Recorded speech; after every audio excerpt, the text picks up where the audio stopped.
আমার নাম সুদীপ্ত মুখার্জি। আমি থাকি কলকাতায়। চাকরি সূত্রেই রয়েছি এখানে। আমার বাড়ি মেদিনীপুরে। আমার এই ঘটনা আজকে আমি ডায়েরিতে লিখতে চাই, কারণ বিগত 1 সপ্তাহ ধরে আমার রাতের ঘুম উড়ে গেছে। আগে আমার জীবনটা এরকম ছিল না। সকালে কাজ করতাম, বিকেলে বন্ধুদের সাথে আড্ডা, এবং রাতে ঘুমিয়ে পড়তাম এবং পরের দিনের জন্য আবার রেডি হতাম। কিন্তু এখন আমার সব বন্ধ হয়ে গেছে। এই 1 সপ্তাহ ধরে আমি জানি না কোনো মানসিক সমস্যা কি, কিন্তু আমি কি করে বলবো এটাকে মানসিক সমস্যা? এ তো আমি নিজের চোখে দেখছি, নিজে আমি এটাকে অনুভব করছি। আপনাদেরকে এই ঘটনাটা আমি বলতে চাই, যেটা আমি বিগত 1 সপ্তাহ ধরে অনুভব করছি। আগের সপ্তাহে সোমবার আমি বদলি হই বেলেঘাটা থেকে দমদমে। দমদমের নাগেরবাজার অঞ্চলে একটি বাড়ি ভাড়া জানতে পাওয়া যাচ্ছে। রাস্তার ঠিক মুখেই একটি বাড়ি ভাড়া দেওয়া হচ্ছিল। সেখানে আমি বাড়ি ভাড়া নিই। বাড়ির মালিক সৌমেন মল্লিক, ভালো মানুষ। সেদিন ওনার সাথে কথা হলো। আমি আগাম মাসের টাকাটা দিলাম এবং যথারীতি নিজের ঘরে চলে গেলাম। সমস্যাটা শুরু হয় কখন জানেন? যখন রাত 3টে বাজে। জানি না কি হয়, আমার মোবাইলটা বেজে ওঠে। আমি প্রথম দিন ফোনটা তুলিনি, ভাবলাম হয়তো স্প্যাম কল। কিন্তু পরের দিন আবার ঠিক রাত 3টের সময় আমার মোবাইলটা আবার বেজে উঠল। আমি ভাবলাম আবার হয়তো সেই স্প্যাম কলই বটে, কিন্তু আগের দিন আমি ব্লক করে দিয়েছিলাম নাম্বারটা। কি করে কল আসতে পারে সেই একই নাম্বার থেকে? হ্যাঁ, সেই একই নাম্বার যেটা আমি ব্লক করেছিলাম। কিন্তু এবার আমি আর থাকতে পারিনি। আমি ফোনটা তুলতে বাধ্য হই। আর আমি যখন ফোনটা তুলি, সেই পাশ থেকে একটি আওয়াজ ভেসে আসে, দরজাটা খুলো না। কিন্তু দরজা খোলার কথা কেন বলছেন লোকটা? আমি ফোনটা কেটে দিয়েছিলাম শুনে লোকটা আমাকে ভয় পাওয়ানোর চেষ্টা করছে কিছু। আমি তৎক্ষণাৎ উঠে দরজাটা খুলি, কিন্তু খুলে কিছু দেখতে পাইনি। আমার সামনেই সৌমেনবাবুর রুম। ভাবলাম লোকটাকে একবার ডাকবো, কিন্তু লোকটাও সকাল সকাল ঘুম থেকে ওঠে। 3টের সময় ডেকে মনে হলো এটা অযথা তাকে বিব্রত করা, তাই আমি ঘুমিয়ে পড়ি। কিন্তু তৃতীয় দিন যে ঘটনাটা আমার সঙ্গে ঘটে, সেটা আমি আর সহ্য করতে পারিনি। তৃতীয় দিন যথারীতি আমি অফিস থেকে এসে রান্না করে খেয়ে দিয়ে সবে শুয়েছি। আবার ঠিক রাত 3টের সময় সেই একই নাম্বার থেকে, যেটা আমি পরশু দিনই ব্লক করেছি, সেখান থেকে ফোন।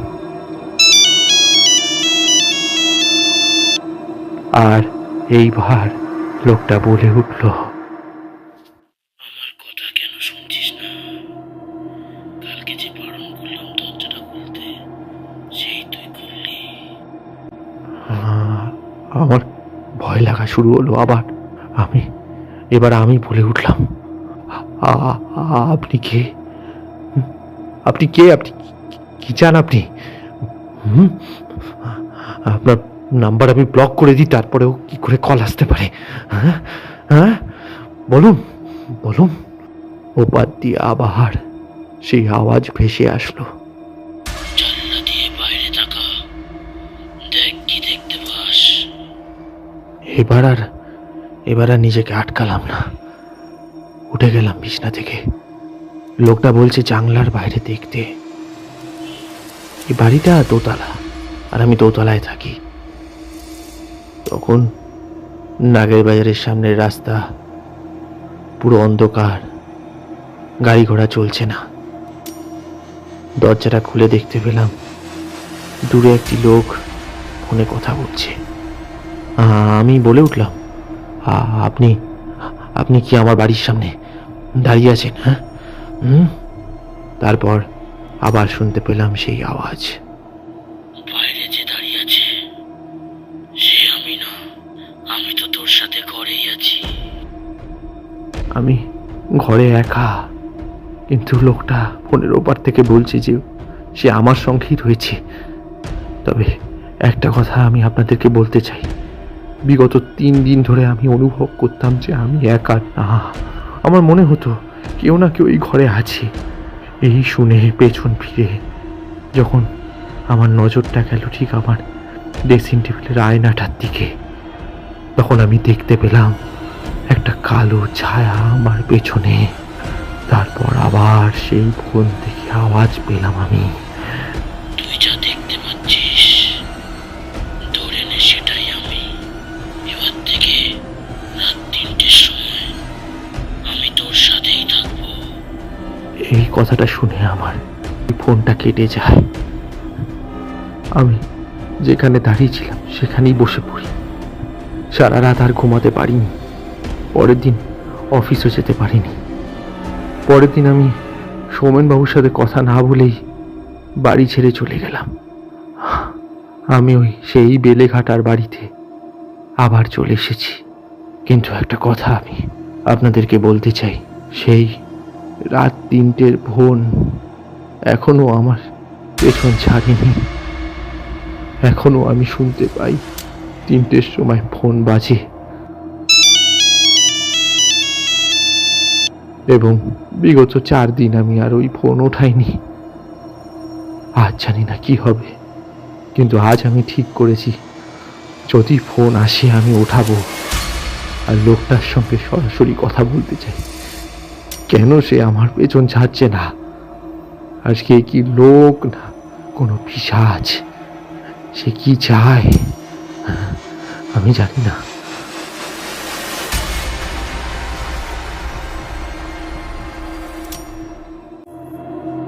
এখন বাজে রাত 1টা।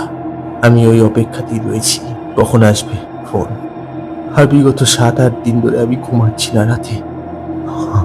আমার শরীর ঠিক নেই। আমি জানি না আমার কি হবে। সকালবেলা জেগে থাকি, জানালার দিকে থাকি। অনেকবার ফোন এসেছে অফিস থেকে, একবারও ফোন ওঠাইনি। আর রাত্রিবেলা অপেক্ষা করে থাকি কখন আসবে ফোন। তবে আজ ঠিক করেছি সরাসরি কথা বলবো। এখন বাজে রাত 2:55 আর 5 মিনিট। আর 5 মিনিট পরই আসবে সেই ফোন। অপেক্ষা করে আছি, কিন্তু আজ 3টের সময় শুধু ফোন বাজলো না, ফোনের সঙ্গে সঙ্গে মনে হলো কেউ আমার দরজা ধাক্কা দিচ্ছে। আমার অ্যালার্ম ক্লকটাও বেজে উঠলো 3টের সময় এবং আমার ফোনও বেজে উঠল।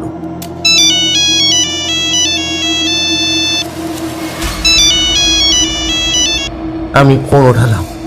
যেই ফোন ওঠালাম সাথে অ্যালার্ম ক্লক, দরজা ধাক্কানো সব বন্ধ হয়ে গেল।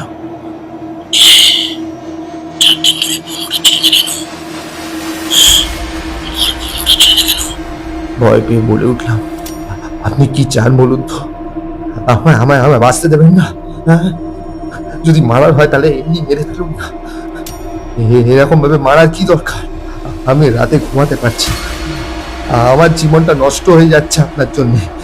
আপনি কে বলুন তো? কে আপনি? আবার ধমকি সুরে বলে উঠলো ওপার থেকে, আমি তোর মনের ভুল কাটানোর জন্য এসেছি। তাহলে শোন, তোর অফিসের সোমনাথ বাবু আছে না, যে তোর ম্যানেজার, সে তোর বন্ধু সায়নের কথায় উঠে আর বসে। তোর ওই বন্ধু সায়ন তোর ম্যানেজারের কাছে গিয়ে তোর নামে উল্টো পাল্টা বলে তুই পাগল, তোর মতো এত বাজে এমপ্লয়ি এই অফিসে আর নেই দুটো। আর যাকে তুই তোর প্রাণের থেকেও বেশি ভালোবাসিস, ওই যে রিয়া। আমার হঠাৎ ভয় কাটিয়ে রাগ হয়ে যায়। আমি চিল্লে উঠি, আপনি কে বলুন তো? কে আপনি? কি চান? হ্যাঁ, আপনি নিশ্চয়ই অফিসের কেউ। আমার সাথে প্র্যাঙ্ক করা হচ্ছে। হ্যাঁ, প্র্যাঙ্ক করা হচ্ছে নিশ্চয়ই। কিছু ভাবে একটা পারমিশন নিয়ে ব্লক নাম্বার দিয়ে ফোন করছেন। আপনাকে আমি ছাড়বো না। কি চান আপনি? হ্যাঁ? হঠাৎ আমাকে থামিয়ে লোকটা বলে উঠল। থাম থাম, পুরো কথাটা শোন আমার। আমি তোর ভালো চাই। রিয়া এখন সায়নের সাথেই আছে। রিয়াও তোকে পাগলে ভাবে। লোকটা বলতেটা কি চায়? আমার মাথা কাজ করছে না। আমি বলে উঠলাম, আপনি থামুন। আপনি এত কিছু জানলেন কি করে? হ্যাঁ, রিয়া, সায়ন এদের ব্যাপারে উড়ি উড়ি মিথ্যে কথা বলে যাচ্ছেন আমাকে। এরকম কোনোদিন হতে পারে না। রিয়া এরকম আমার ব্যাপারে কোনোদিন ভাবতে পারে না। যদি সায়ন ভেবেও থাকে, রিয়া এরকম করতে পারে না। এই শুনুন, আমাকে আর দ্বিতীয়বার ফোন করার চেষ্টা করবেন না, আর নাহলে আমি আপনার অ্যাড্রেস ট্র্যাক করে আপনাকে শেষ করে দেব। লোকটা এবার আবার বলে উঠল, আমি চলে যাচ্ছি, কিন্তু তোর যদি বিশ্বাস না হয়, সায়নকে একবার ফোন করে দেখে নে। রিয়া এখন সায়নের সাথেই আছে। এটা শুনেই ফোনটা কেটে যায়। আমার হাত থেকে ফোনটা পড়েও যায় ওই মুহূর্তে। আমার বিশ্বাস হয়নি, আমার একটা কথাও বিশ্বাস হয়নি। ওই লোকটা বলতেটা কি চায়? আমার রিয়া সায়নের সঙ্গে এরকম ভোর 3টের সময়? না না না না, এটা হতে পারে না, এটা হতে পারে না, এটা হতে পারে না। আমি বিশ্বাস করি না। আমাকে একবার ফোন করতেই হবে সায়নকে। যদি সে লোকটা সত্যি কথা বলে থাকে। সায়নকে আমি ফোন করলাম। একবার, দুবার, 3বার, 4বারের বার রিঙে সায়ন ফোন ওঠালো। ওপার থেকে সায়ন একটু বিরক্তির গলায় বলে উঠল, হ্যালো, এত রাত্রে ফোন করছিস কেন তুই? দেখেছিস কটা বাজে? মাথা ব্যথা গেছে নাকি পুরো তোর একদম? নিজে তো অফিস টফিস আসিস না, আমাদের তো সকালে উঠে অফিস যেতে হয় নাকি? না না মানে সরি, অ্যাকচুয়ালি একটা জিনিস জানার জন্য। তুই নাকি আমাকে বলেছিস আমি ইনএফিশিয়েন্ট এমপ্লয়ি সোমনাথ তাকে। আমি কাজ ঠিক করে করতে পারি না, এরকম কথা বলেছিস। আমি নাকি পাগল? হ্যাঁ। ওপার থেকে সায়ন বলে উঠল, এখন এই 3:30টার সময় ফালতু বকার জন্য আমাকে ফোন করেছিস? হ্যাঁ, অফিস টফিস নিজে আসিস না আবার পাগল বললে দোষ? যে করেছে তোকে পাগল সে বেশি করেছে। আমি বলে উঠলাম, না আমি যাত্রার কথা বলছি না, মানে তুই বলেছিস কি? হঠাৎ তক্ষুনি ফোনের ওপারে একটি মেয়ের কণ্ঠস্বর শুনলাম। কিরে সায়ন, এদিকে আয় না। আর আমার কোনো ভুল নেই যে ওই কণ্ঠস্বর রিয়ার। তারপর ফোনের ওপার থেকে সায়ন হ্যালো হ্যালো করতে থাকলো, কিন্তু আমার মুখ থেকে একটিও স্বর বেরোলো না। হ্যালো হ্যালো, বেশি পাগল দিয়ে ফোন করেছে। আমি ফোন কেটে দিলাম। আর তারপর আমার ফোন আবার বেজে উঠল। আর তারপর আবার সেই গলা। কিরে, বিশ্বাস হলো তাহলে সে সত্যি? এবার বেরিয়ে পড়। তোর শরীরের যত রাগ আছে ওদের দুজনের উপরে গিয়ে মেটা। হত্যা কর দুজনকে তুই, তারপরে তুই শান্তি পাবি। জানি না, একটা আলাদাই সাহস আমি নিজের মধ্যে পাচ্ছিলাম, আর তার সাথে হচ্ছিল রাগ। ফোনটা কেটে দিলাম। আমার বাড়িতে একটা লোহার রড ছিল, যেটাকে পাইপ হিসাবে ব্যবহার করার জন্য রেখে দেওয়া হয়েছিল। সেটা আমি আমার জামার মধ্যে ঢোকালাম। ঢুকিয়ে বেরিয়ে পড়লাম সায়নের বাড়ির দিকে। রাস্তায় অন্ধকার, আমি হেঁটে চলেছি। সায়নের বাড়িও নাগের বাজারের থেকে বেশি দূরে না, কাছেই। হাঁটতে হাঁটতে আমি সায়নের বাড়িতে গিয়ে পৌঁছলাম। রাস্তার মধ্যে একটা মানুষ নেই। তখন বাজে প্রায় 3:30 4টে। সায়নের বাড়িতে গিয়ে আমি বাজালাম কলিং বেল। অনেকবার কলিং বেল বাজানোর পর সায়ন বেরিয়ে আসলো। দরজাটা খুলে আমাকে দেখতে পেয়ে প্রায় হতভম্ব। সায়নের পরনে একটি টাওয়েল। সায়ন বলে উঠল, আরে পাগল হয়ে গেছিস তুই? এত রাত্রে এখানে কি করছিস? তোকে রাস্তায় কেউ চোর ভেবে মারেনি তোর ভাগ্য বলো। এত রাত্রে কেউ কারোর বাড়ি যায়? সত্যি আমি পাগল হয়ে গেছি। রথটা আমি বের করলাম, সেই দেখে সায়ন হঠাৎ ভেবে উঠল যে ওর ওপর আক্রমণ হবে। ও পেছনে সরে হয়তো পুলিশকে কল করার চেষ্টা করছিল। তার মধ্যেই আমি রড দিয়ে ওর মাথায় দিয়ে একটা বাড়ি। সায়ন চিল্লে ওঠে, আহ আহ আহ পাগল মাল। তারপর ওকে এক লাথি মেরে আমি মারতেই থাকি, মাথায় বাড়ি মারতেই থাকি।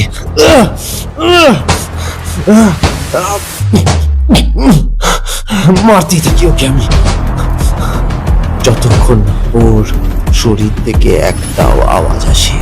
তারপর দেখলাম পাশে একটা বন্ধ ঘর। বুঝতে পারলাম তার মধ্যেই হয়তো রিয়া আছে। সায়নের বডিতে আর কোনো প্রাণ নেই, ও মরে গেছে। এবার আমার কাজ রিয়াকে মারা।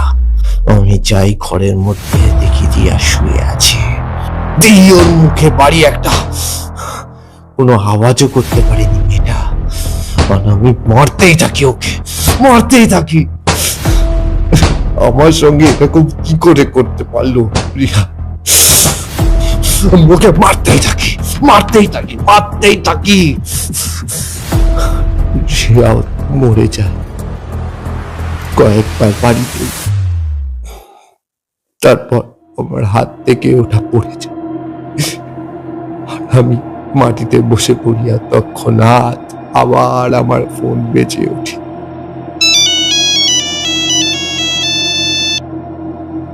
আর আমি ফোনটা যখন তুলি, ওপার থেকে আওয়াজ আসে, যেমন তুই ওদেরকে মেরেছিস, এবার তুই নিজেকেও শেষ কর, না হলে মুক্তি কি করে পাবি?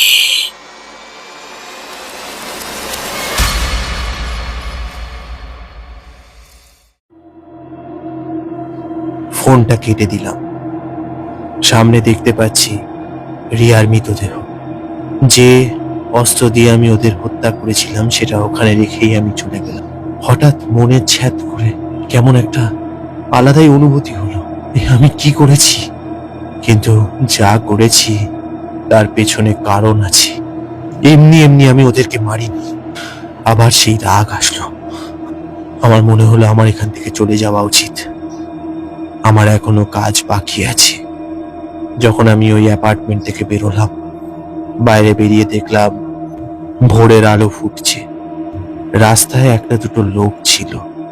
আমি লক্ষ্য করিনি যে আমার বডিতে, আমার জামায় রক্তের দাগ লেগে আছে। তারা আমার জামায় রক্তের দাগ দেখে হঠাৎ আমার সামনে থেকে ছুটে পালিয়ে গেল। আমি এগোতে থাকলাম আমার বাড়ির দিকে। বাড়ি পৌঁছালাম। বাড়ি পৌঁছে মনে হলো চান করা উচিত। ভালো করে চান করলাম। চান করার পর আমার ডায়েরি লেখা সমাপ্ত। আজকে যা যা ঘটনা আমার সঙ্গে ঘটেছে আমি সব লিখলাম ডায়েরিতে। এবং সায়ন আর রিয়ার হত্যার জন্য যে আমি দায়ী সেটাও আমি ডায়েরিতে লিখলাম। এবং আজ আমার যে শেষ দিন, আজ ভোরেই যে আমার মৃত্যু হবে সেটাও আমি ডায়েরিতে লিখে দিলাম। আমি চাই না কারো কোনো সন্দেহ থাকুক মনে। আমি এটাও চাই না কেউ অন্য কাউকে দায়ী করুক ওদের মৃত্যুর জন্য। ওই রড দিয়ে আমি মেরেছি ওদেরকে, আমি দায়ী, এবং তার কারণও আমি লিখে দিয়েছি ডায়েরিতে। বিদায় সবাইকে।